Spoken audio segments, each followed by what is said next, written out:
So welcome to Simply Verified Beef podcast. Thanks everyone for joining us today. Today's topic is going to be a little bit outside of what we as VBP normally talk about, but it is no less important to the sustainability side of the support that our program gives, which is economic and financial sustainability, which is important. So I have with me Brenna Grant from CanFax. Brenna, do you want to introduce yourself? Sure, Amy. So Brenna Grant, I grew up on a cow-calf and yearling backgrounder operation in Southwest Saskatchewan. So I come from dryland country, not used to all the rain elsewhere in the east, but I'm executive director of CanFax and CanFax Research Services. And I would say that the big thing that's been exciting over the last 2 years has been the development of the Canadian cow-calf cost of production network. And the fact that we're building benchmarks based on different production systems. So yes, there's value in having a provincial average so that you know what the competitive landscape is in terms of who you're competing against. But this is about finding production systems similar to your own in terms of winter feeding practices, days on feed, calving date, weaning date, and asking yourself, what's the next step in terms of incremental improvement in terms of being more competitive, being more profitable, so that you can have the social sustainability and the economic sustainability on your operation. Yeah, right on. And one of the very many hats that I wear from being a part of a small organization is I'm not only one of the VBP coordinators, but I'm also act as the liaison to the National Cow-Calf Cost of Production Network from the Maritimes. So those folks from the Maritimes who participated in that last couple of years, I was sort of the go-between from a communications perspective. So Brenna, can you tell us what the final cost of production numbers were in 2021 for the East or in general? Sure. So first of all, we have 46 benchmark farms from 186 participating producers from coast to coast. And so this is not about, a single producer or something. We're aggregating them up to make these benchmarks. When we look at just the East, so not the national numbers, but the East, we saw cash costs in 2021 of, on average, $975 per cow, up 2% from the year before. Depreciation at about 180, up 8% from the year before, and opportunity costs were $530, also up 8%. Just a note about that opportunity cost is you need to be able to cover your cash costs over the short term to keep operating, or you're supplementing your operation with off-farm income or other revenue sources. To continue to operate in the medium term, you need to cover your depreciation. You need to be able to replace your machinery and equipment or infrastructure, barns, those types of things. But your opportunity cost is asking that question of, are you getting a market value return to your land, labor, and capital? And across the country, that opportunity cost is primarily made up of labor. Yes, land opportunity cost, depending on if you're close to an urban center or something, or you have high land costs, that can impact. And definitely there are places in the East where that is a story. But I would say the bigger thing on this opportunity cost being over that $500 is the fact that while the average wage for both paid and unpaid labor in the East and the West is similar, it's the fact that in the East, there are more hours per cow versus in the West, which does make that opportunity cost sound really big, because that then makes your total cost per cow, $1,685, or up 4% from 2020. But it's one where, I don't want people to be discouraged when they hear some numbers and they're like, ooh, that's higher than I normally would think of costs for the East. So we tend to talk a lot about medium-term costs, which are your cash and your depreciation, because you need to cover those to continue operating to be sustainable. We've often in some of our sessions here in the East, in the Maritimes anyway, have talked about what that opportunity or what that value of getting one more cow is. Like, is it spreading all of those fixed costs and that opportunity labor costs? Like, how much more time does it take you to feed a bale with one more cow? There's going to be a breaking point where that one more cow puts you into needing bigger facilities, equipment, blah, blah, blah, blah, blah. But if more of these producers, and that's what I think it was really clear to us, was some of those producers could get to whatever that breaking point is, reduce the cost per cow, and spread it over more cows. But that's just something that I think has been, it's an Eastern, I mean, it's an issue all over the country, but we've run into it a lot in the East.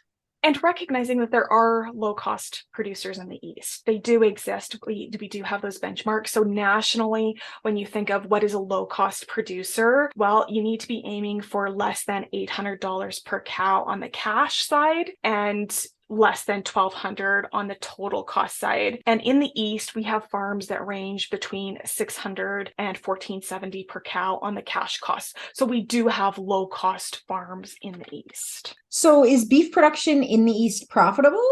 Yeah, so this is one where obviously it's not just about the cost side, it's about the revenue side. So we had, in terms of farms in the East, covering their short-term cash costs about 71%, which is actually really good because it means only about a third of your farms were relying on off-farm income to cover those cash costs. In terms of medium-term costs, your cash and depreciation, it was about 65% in 2021. We're covering that. And long term, your total costs, about 18% of the farms were covering their opportunity costs. When we looked at some of the data, because I've been on some webinars, and we'll put those in the show notes for anybody who wants to dig into some of the numbers a little bit further, because Canfax has got lots of data. Stories that the data tells also being posted there. The Quebec farms, is that government support, like ASRA being included? Yeah. And so when we talk about the 18% of farms in the East that are covering those long-term, including opportunity costs, many of those are actually Quebec farms. And that is because we do include government payments, just like we included the drought payments in the West for 2021. We do include the ASRA payments on the Quebec farms. So many will notice, if they actually dig into the data and look at some of the charts, that the Quebec farms are only profitable when the ASRA payment is included. And so you'll be able to see what costs they're covering or not covering just on the sale of cattle, and the fact that that ASRA payment does make a significant impact. We talked about the East a little bit, but this does get some national coverage. And if you wanted to shout out to Westward that you'd want to comment on. The numbers that I just provided are specific to the East. Obviously, in the West in 2021, the drought had a significant impact on producers. And so while we saw a slight decrease in the number of farms covering short, medium, and long-term costs in the East in 2021 compared to 2020, that shift was larger in the West due to drought. And there are some different scenarios that the farms in the West experienced. So some of them had stockpiled feed that they were able to use last winter, and their actual impact is coming of the fact that they're destocking either this spring or this summer. And we really do know from scenarios that we did on rebuilding from drought and different strategies about rebuilding a herd after drought, is the fact that economies of scale make such a big impact. And obviously we need to consider rainfall and are your pastures in conditions that they can handle those cattle. And you definitely want to take that into consideration, because it's better to go slow, and so that you don't have long-term implications on carrying capacity of pasture. But we do have scenarios on the website for those drought rebuilding scenarios in the West. Okay, very good. So you've got enough data over these last couple of years collected that you've probably been able to figure out some trends. So what is it that some of the more profitable farms do? Yeah, so I would say that we've broken and done some analysis on the top, medium, and bottom third profitable farms. And we're looking at profits here now, not costs. And one of them is economies of scale. So herd sizes in the East ranged from like 35 head to 375 head. So we definitely got a range in the East to look at economies of scale. But the Maritime 3 farm is super interesting because it's the lowest cost farm with less than 100 head. And they're actually competitive with some of the herds that are 200 head and 300 head out in the east. And it shows that, yes, economies of scale matter, as you mentioned earlier, but you can also be really competitive and still be small. And so it's an opportunity for producers to really focus on getting better before you get bigger, because sometimes size simply masks poor management or high costs that when they're spread over lots of numbers, it's just not as big a deal. But both nationally and in the East, we also saw smaller mature cow size was typically found on the most profitable farms. And there was almost 100-pound difference between the low profitable group and the medium profitable group in the East, with, significant implications then on winter feeding costs. And that's obviously where a pile of the overall costs come on a cow-calf operation. And when we also looked at total costs, they were the lowest actually on the medium profitable farms, but feed and cash costs were the lowest on the high profitable farms, again, related to that cow size. So when we were looking at those high profitable farms for the East, sort of your medium term cost of cash plus depreciation was about $955 per cow. And so you're kind of aiming for that in the East, which is slightly different than that earlier number I gave, which nationally it's sort of that less than 800. You can still be really competitive with sort of a medium term cost of about $955 in the East. And one of the things that I thought was pretty unique about this particular cost of production discussion was that it included some future farm scenarios, like in the next 5 years, like what are some things after we've done all this discussion about what your current things are, what types of things do these producers want to either improve or work towards or install that? And I mean, some of the conversations that came around that just from the 3 or 4 or 5 producers that were in the Zoom room were I mean, I think they were valuable, even if it didn't get picked as the future farm scenario that you're doing the data analysis on. I think there was a few good takeaways that each producer took with them. So can you comment on what those future farm scenarios are and how they work? Yeah, so we used the 5% rule, which talks about the compounding effect of making small between 2 and 5% gains around productivity, lowering input costs, or focusing on your output price and your marketing efforts. And there were 2 scenarios that were selected by actually a lot of different groups across the country. And the first one was extending the grazing season through rotational grazing. And things that made that profitable included having a larger herd size. So again, economies of scale. It sort of is a recurring theme, but also farms that had feed cost savings that were the largest due to their initial daily feed cost being high. So if you have a high daily feed cost and you're able to reduce those feeding days and extend your grazing season, you actually had bigger savings.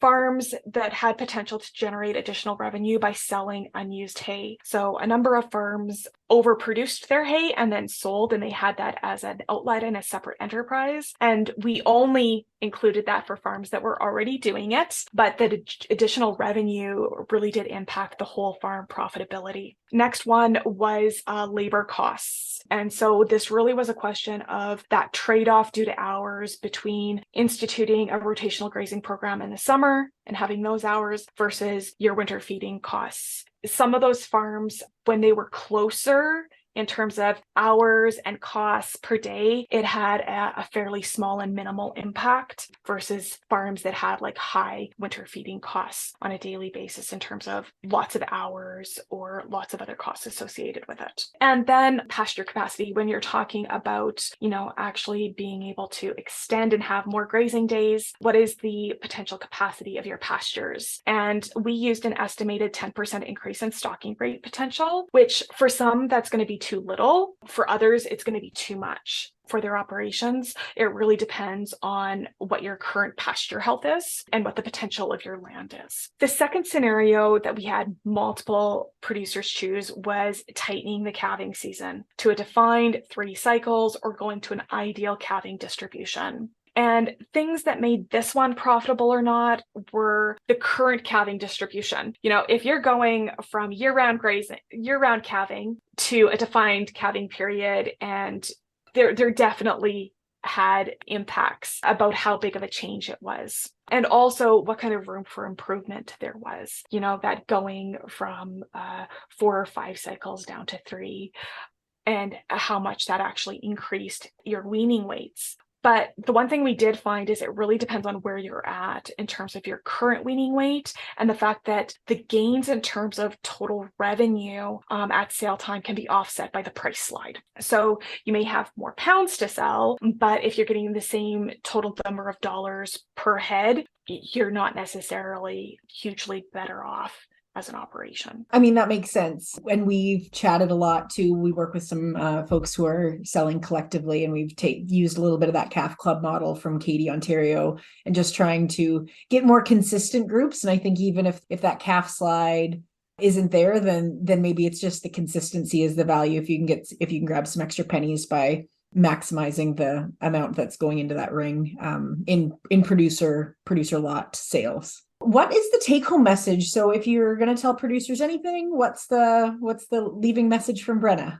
Well, I would say that there's definitely value in keeping records and in doing cost of production, to know it for your own sake, to know where your operation stands. And if you want to be a part of the network, this is the last year to sign up. We're in our 3rd and final year. So if there is not a production system in the network that matches yours, we can get you in, and we'd be happy to get you in. The deadline is November 30th. Just go to www.canfax.ca. If you scroll down a bit, there's a link with the cost of production logo where you can sign up, and someone like Amy will be in touch with you about scheduling data collection. And fun fact, there is a little bit of an honorarium. So yes, that's not quite, it is a little bit of time, but the honorarium is a good little carrot as well. So take a look at that. Absolutely. $500 for the producers that participate, and it's 2 half-day focus groups. We try to break it up so that you don't have to sit through all day with us. And I will say that the producers that we had in the Maritimes, because I was only a part of the Maritime ones, but like I mentioned before, even just some of the discussion we talked about something as simple as CCIA tags, and some folks were buying them from their local farm supply store and didn't know that you could just directly get them from CCIA for a fraction of the cost. So there were some nice values that if for nothing else, that they found a few tidbits and a few local producers. And we did, the last couple that we've done have been through COVID. So we had our Maritime Beef Conference the other day, and there was some folks who met each other that had never met each other before, but were part of the cost of production network. So they saw their name tags and they connected right away. So that was really fun to see some of those connections, because the farm focus groups that you're put into, or production system focus groups that you put into, are really producers that are similar production systems to you. So you'll find kindred spirits, I'm sure, wherever you go. Absolutely. Okay, well, thank you very much, Brenna. Appreciate the time that you've taken here, and I will put all those links in the show notes. And yeah, anybody who's able to participate and wants to participate, you can sign up. If you're not interested in that, take a look at CanFax, see all those resources. They might have something from a future farm scenario that might give you a little bit more insight over what that kind of change in method can maybe do for your farm. So there's some good resources there. Yeah, thanks, Amy. And on that, there's a couple of different pages on the website, an analysis page that has some links to webinars and videos that maybe are a wee bit easier to listen to. But yes, absolutely can look through all of the individual farms and find one that maybe looks like you. Right on. Well, thank you very much, Brenna, and we will talk to you all later. You bet. Thanks, Amy. And we'd like to also thank our sponsor, the Canadian Agricultural Partnership, in communication with New Brunswick, Nova Scotia, and Prince Edward Island. And we will see you next month.